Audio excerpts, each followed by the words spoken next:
Hi folks, my name is Linda Emmett and welcome to Happiness is an Inside Job. We are the creators of our own reality, we create our own lives. Our mind is our biggest limit and it's our own beliefs, behaviours and habits constantly caught in those cycles that keep us trapped where we are and stand in the way of our own happiness. So throughout this podcast, we're going to take a deep dive into some of those beliefs, habits and patterns, where they show up in your lives and what you can do to change them. Hi folks, and welcome to this week's podcast where we take a look at, this one is actually quite personal to me, it's self-destructive habits. And I know certainly, especially last year, it's something that I've really looked at in my own life and how prevalent that has been. I know many times in my past that self-destructive behaviours have absolutely dominated my life and taken me to some very bad places, and all the while left me wondering and asking the question, like, why do we continue to do something that we know is very destructive and harmful to ourselves? Like, when we look at addiction and look at people like extremely sick from it, or homeless, or really at bad dark places in their lives, and we can look on and ask the question, why do they keep doing it? Why do they continue doing it? They're dying, they're homeless, they're sick, whatever it is. Why are they doing that to themselves? One thing we're guaranteed is any of our comments or judgment cannot make them feel worse than they already feel within themselves. Nothing we rain down on them can make them feel worse than where they already are or where they're living right now. And often it's escape. It's a way out, and it becomes destructive. It becomes destructive for the very reason that you feel out of control of it. You feel then guilt and huge shame, and if people only knew, and that drives you to want to escape again, and therefore drives you back to that behaviour. And all the while your life is falling down, or you're hiding more and more, and the shame and the guilt get stronger. I've often said, and I'm a firm believer, that a huge amount of addiction comes from trauma, comes from childhood trauma. And it's unprocessed trauma in our system that's replaying and reliving, showing up in triggers, in behaviours that you're then trying to escape from. That core feeling of not feeling safe, both within yourself and in the world itself, around people, around the entire world. And that's what drives people to look for something to escape that feeling of not being safe. And I know certainly for me, as I mentioned, looking back on my life, I've had a number of destructive behaviours that I hid extremely well. I mean, like, I bounced from self-harm, bulimia, alcohol addiction, shopping addiction, I have a nicotine addiction, and all of these things. Like, obviously bulimia is destructive. You're literally sticking your fingers down your throat and causing serious harm to your body, and terrible health issues. Cigarettes, I would have been smoke as many as you can. I, by nature, am go heavy or go home. If I'm doing something, I'm doing it 110%. I would never be a smoker that'd have the one or two. I would never be the drinker that had one or two. I drank for effect, not to be social. Bulimia, self-harm, all of these things, massively destructive to me. But I couldn't figure out why I bounced from one to the other. Shopping, until I was in debt, but having that need. And it's seeking constantly an artificial dopamine hit to get you away from how you're really feeling, to get you away from them emotions. And underneath it, it's not being able to manage the emotions or trauma that are sitting trapped within the system, creating chronic stress and creating triggers and the feelings of shame that go along with that. That's what drives a huge amount of self-destructive behaviours.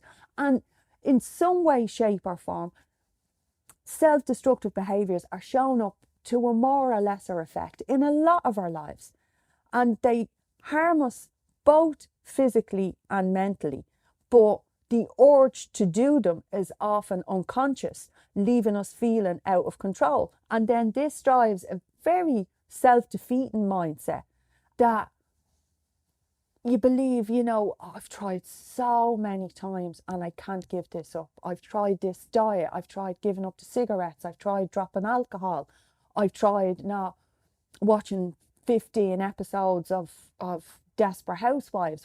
Whatever it is that is being destructive in your life, to more or lesser of an effect. Like, say, comparing Desperate Housewives 12 episodes to drinking a litre of vodka. They're very different things, but sitting in front of your TV for 8 to 12 hours, living your life through what's on screen and what those people are doing is numbing out.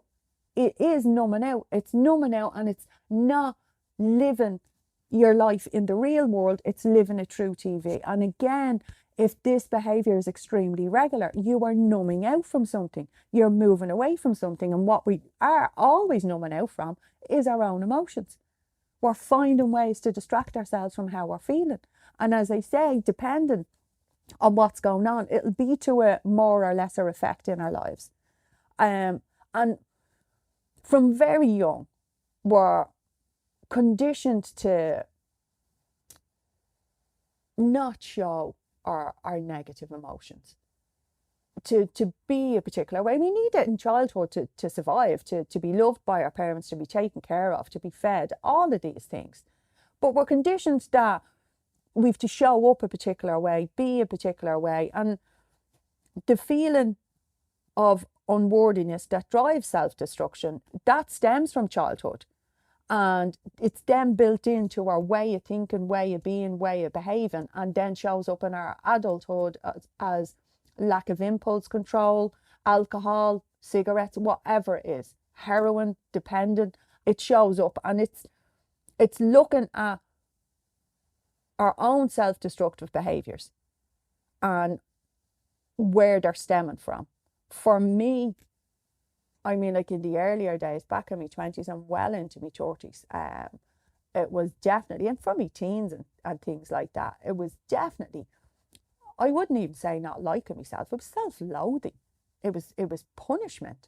It was a relentless stream of hatred that drove this self-destructive space I was in. And in my lifetime, I'm very, very blessed. It put me in some very, very dangerous situations, because I didn't care too much about myself. I cared deeply about others and loved very, very deeply, but very little care about myself and what happened to me.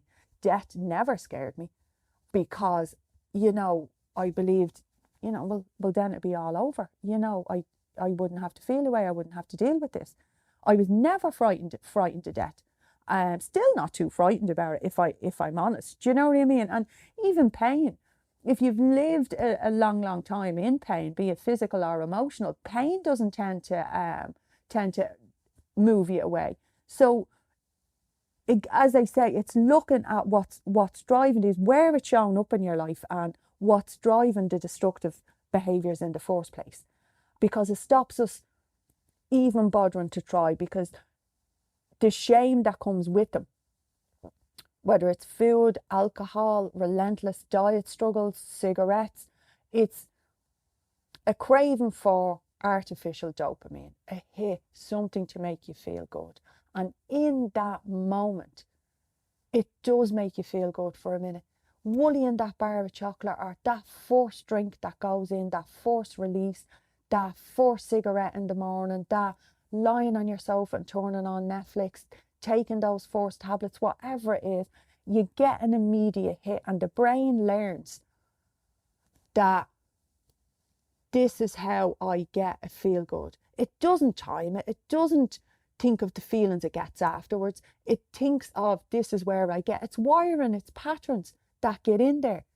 And then it becomes unconscious. It's just something that we do. Then we're doing it without even thinking about it and looking back. Sometimes you might have half a packet of biscuits eaten in rage or anger before you even realise you've eaten half a packet of biscuits. But that was actual anger that you've chomped down. You've learned to chew down your emotions. Or have 4 cigarettes without realising you've had 4 cigarettes. Because you were thinking of what you were going to say to that person. It's all emotion that we're stuffing down and driving down. And left in there, oppressed and sitting in our system, it drives self-destruction. Overspending. It was one I was extremely skilled at. Very, very skilled at it. And couldn't understand why I kept doing it. Why that I kept going back to it.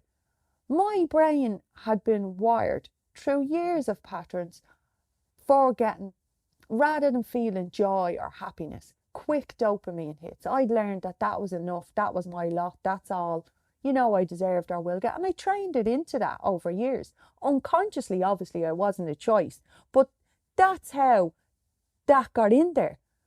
It shows up in, like, even down to staying up extraordinarily late. Even though you promise yourself you're exhausted all the time, but staying up till the 1 and the 2 o'clock in the morning regularly, knowing you'll be wiped out the next day. Knowing that things that you're taking in, watching war and really agonising stuff for hours and hours and hours on social media. All of these things are destructive. If we're doing them all the time, it is a self-destructive habit. You're hugely impacting your emotional state. You're hugely impacting your health, your energy levels, how you're feeling, how you're showing up with others, what mood you're in. If these are built in as regular things in our lives, they are self-destructive. And it's looking at why you're doing them, what it is that you're avoiding. And it tends to be an absolute unwillingness to be kind or take care of yourself because you don't believe you deserve it. Again, relating back to that unworthiness that comes from childhood. And it's working on the unworthiness because that's driving the destructive patterns. And then all we do is move through patterns. Like for me, in my life, I would have moved from smoking. I would have started early, and again, a heavy smoker, into bulimia, alcohol, and these would have merged. They wouldn't have flown solo. Self-harm. I would have been doing bits and pieces of a few of them, but I literally, rather than get to the root of what was driving them, because I didn't understand, I just moved from behaviour to behaviour, destructive behaviour to destructive behaviour. And the last one that I didn't even realise was a big issue in my life was monster spending. It's a destructive pattern in my life.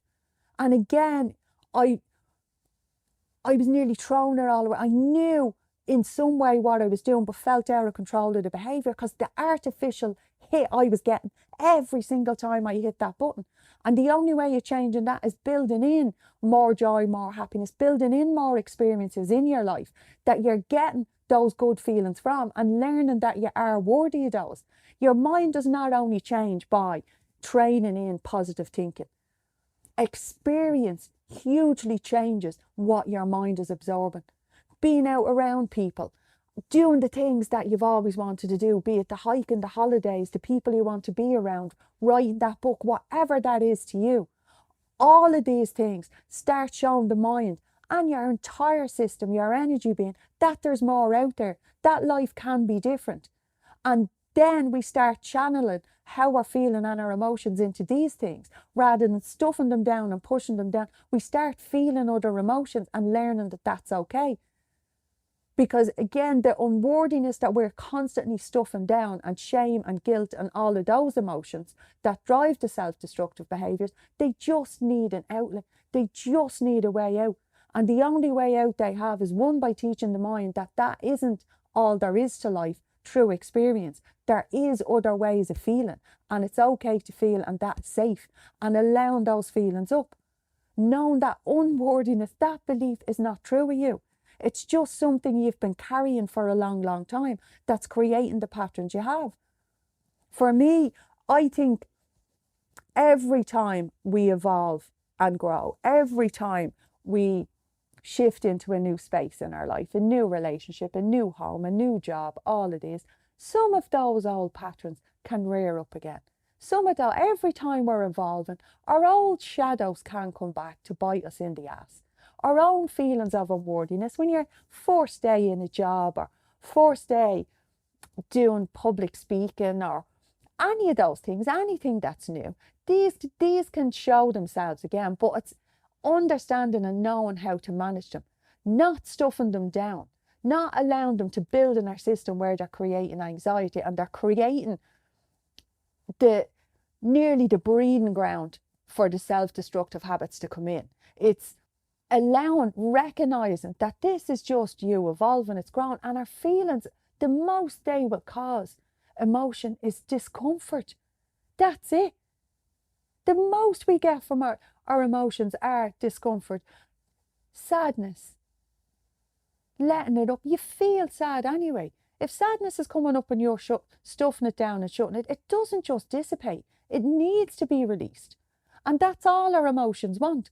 And that moves us away. When your emotions have another release, it moves us away from going into the self-destructive patterns. Like, as I was saying to Erica there, you'll see in people that are overcoming addiction, they may move into the gym and they're going to the gym 6 times a week because this is their new channel for their emotions. This is a new way. It's a healthier pathway to get their emotions out.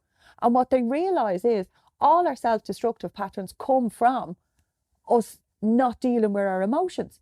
So you find new channels for your emotions and new ways of releasing them. And then the self-destructive patterns no longer remain. And above all else, and this is one thing that I've really learned, especially in the past 2 years, is owning all of who you are. This is absolutely key. We have, and as I say, we've learned how it's okay for us to show up. We have this self-image of ourselves, of, I'm strong, I'm kind, I'm caring, I'm supportive, I'm funny, I'm outgoing, I'm a talker, I'm quiet, I'm a carer, This is the self-image we've built. Your self-image is what you allow yourself to be, what you want yourself to be. And all the things that we deem unworthy, not allowed, are cast out into our shadow. The parts of ourselves that don't align with our self-image. And it's recognizing that we are all things. For me, it's recognizing in my life that I'm strong, but I'm also weak. I'm vulnerable. There's times in my life I've felt extremely vulnerable, and it's allowing myself to feel that again, to feel safe, to allow myself to do that, to know that, yes, I'm kind. There's times I'm unkind. There's times I don't hold the door. There's times I do speed down in the bus lane and not let people. There's times I do, because that's also a part to who I am. How I show up is in the choices that I make, who I choose to be, how I choose to live. But it's recognizing I have all emotions. Anger, that's one we don't tend to like or allow to show up. It's not okay to be angry. It's not okay to show that emotion. Anger is when our boundaries, be it our physical boundaries or our mental boundaries, our emotional boundaries, are breached. That's when our anger shows up. Anger shows up when we get a fright, when we're fearful. These are the 2 main spaces that we'll see our anger. If someone crosses our boundaries or has made us feel very afraid, which again is crossing our boundaries. And it's knowing and recognising that we're allowed to have all these feelings. We don't have to act every one of them out, but they are parts of us, because it's the parts of ourselves we've cast into the shadows, that they're the emotions we don't want to feel, and they're the emotions that drive the self-destructive behaviours. So owning each part of yourself and recognising it's all you, and not deeming parts of yourself bad. There's parts of yourself that are irritated at times, frustrated, sad, down, anxious. All of these things are just emotions that we feel at different times. and allowing ourselves to be okay with being all things, and the willingness to manage and look at all our emotions and not run away from them or stuff them down. That makes a monstrous difference in how we live and how we treat ourselves in our lives. It's going back to allowing ourselves. As children, we allow ourselves so much. We allow ourselves the space to learn, the space to play, the space to sing, to dance, to love. We allow so much. Our heart is completely open. Over time, our hurts, our patterns, our lacks train us to not do that, to not allow ourselves, the space to learn, the space to be vulnerable, the space to open up and have an open, honest conversation, because we're so worried about the things that we believe we lack. So learning to own all parts of yourself, see it all, allow yourself to be anxious at times, feel a little nervy, feel a little scared, feel a little fearful, and not run away from it. Recognise it's okay to feel all of those things. I've recently started Muay Thai classes. And of course, walking into the classes, there's the part of me going, I'm going to make a show of myself. Can I even lift my legs high anymore? But it's allowing myself the space to learn and not putting relentlessly high expectations on myself, not signing myself up for a fight in 4 weeks. These are the things. It's removing the expectations, because they are yours. Yeah, they're from decades gone by, but they're your expectations you're living by now. So releasing yourself from them and having the willingness and the openness to allow yourself to learn, allow yourself to feel your emotions, allow yourself to be scared, allow yourself to try. That's where true change is, and that's where we can put an end to the self-destructive habits, because we're not hiding, fearing or running away from things and then relentlessly punishing ourselves for what we've done or who we believe we are.